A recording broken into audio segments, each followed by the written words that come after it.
used to think money could solve anything, that comfort and security were worth more than love. But as I sat in the dimly lit dining room of my husband's mansion, staring at the untouched food on my plate, I realized how wrong I was. The walls of this house were lined with gold, but they felt like prison bars. The chandeliers sparkled, but there was no light in my life. And the man sitting across from me, the man I had married for wealth and stability, felt like a stranger I could never escape.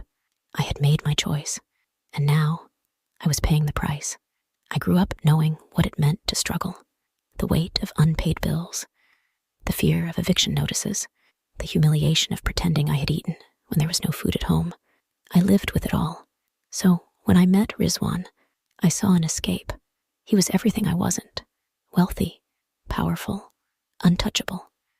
His family owned businesses across the city, and his name carried weight in every elite circle. When he looked at me, I felt special, chosen.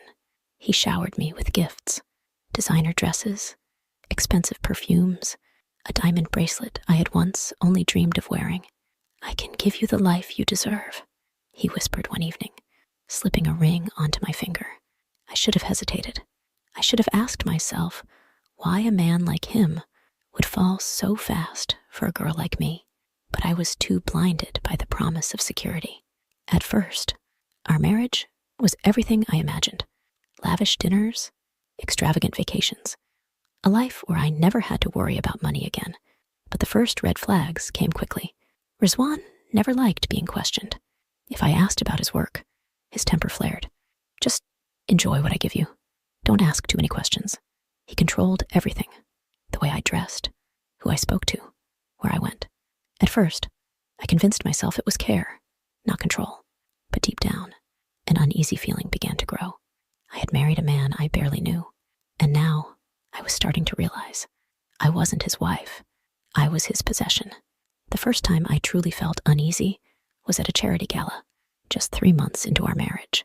Dressed in an emerald green gown Rizwan had picked out for me, I smiled and greeted the guests, pretending I belonged in this world of wealth and influence.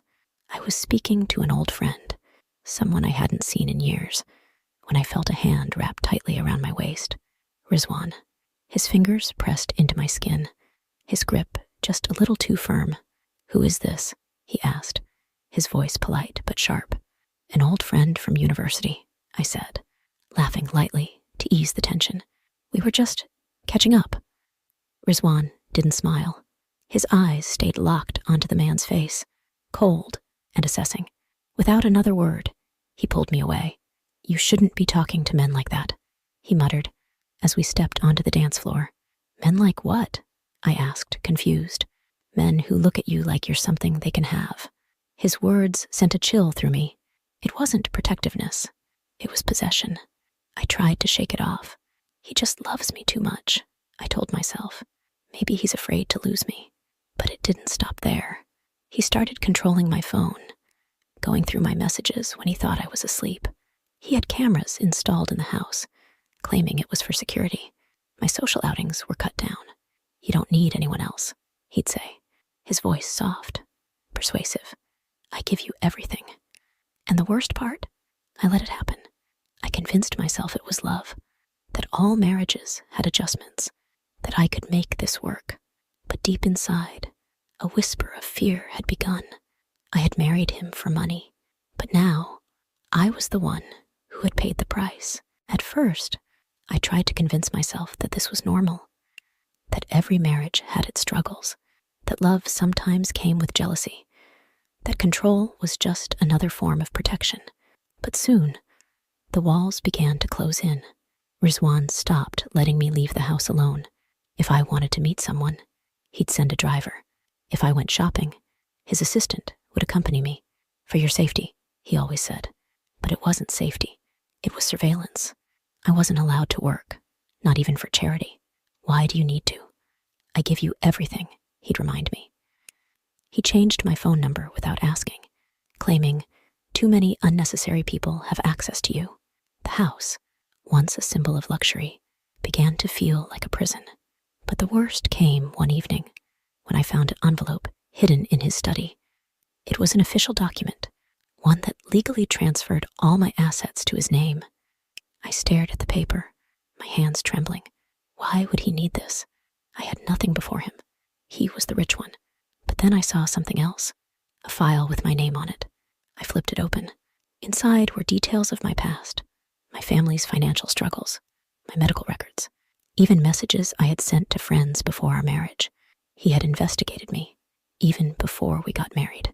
The realization hit like ice down my spine. This had never been about love. He had chosen me because I was vulnerable, easy to mold, easy to control. I wasn't his wife. I was just another acquisition. That night, when he came home, I confronted him. "Why do you have files on me?"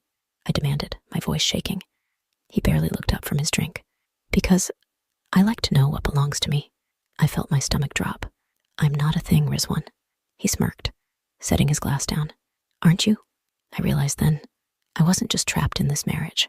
I was owned, and if I didn't find a way out, I would never be free again. I couldn't breathe. The walls of the mansion, the golden chandeliers, the designer furniture, it all felt like a beautifully decorated prison cell. I had to leave. But Rizwan wasn't the kind of man who let go of what he owned. That night, I packed a small bag, just essentials, some cash, a change of clothes, my passport. I had no real plan, just one thought burning in my mind: escape. I waited until he was asleep. The house was silent, the security cameras blinking in every corner.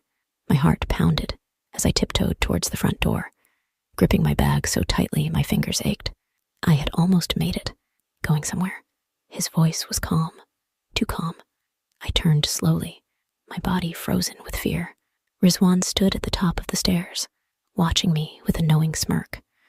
He was holding my passport, flipping it casually in his hands. "Did you really think you could leave me?" he asked, stepping down, slow and deliberate. "You have nothing without me. No money, no power, no one to run to." I forced myself to stand tall. "I'd rather have nothing than stay with you." His smirk disappeared. His eyes darkened, the mask of charm slipping away. He took another step toward me, but this time, I didn't shrink back. "If you try to stop me, I swear I'll expose everything," I said, my voice shaking but firm. "I know about your illegal deals, your hidden accounts. You think I didn't see the files? Let me go, or I promise you, I will ruin you." A tense silence filled the air. Then, for the first time, I saw something in his eyes. Hesitation. He thought he had broken me. He thought I was weak. He was wrong. Without another word, I grabbed my bag and walked out the door. This time, he didn't stop me. The cold night air hit my face as I stepped outside, my heart still racing. I didn't know where I was going, but I knew one thing. I was free. For the first time in months, I wasn't afraid. I walked for what felt like hours, my mind replaying everything: how I had traded love for security, how I had ignored the warning signs, how I had convinced myself that money would protect me, but money couldn't buy freedom. I stayed in a small motel that night, my hands still shaking as I locked the door behind me. In the silence, I stared at my reflection in the dusty mirror. I barely recognized the woman looking back at me, her eyes hollow, her body tense. But beneath the exhaustion, there was something else: strength. I wasn't broken. I had survived, and I wasn't going to let this be the end of my story. The next morning, I made a call, the only call that mattered. A lawyer. Rizwan thought I had nothing, but he was wrong. I had information. I had his secrets, and I was going to use them. As I stepped out into the bright morning sun, I inhaled deeply.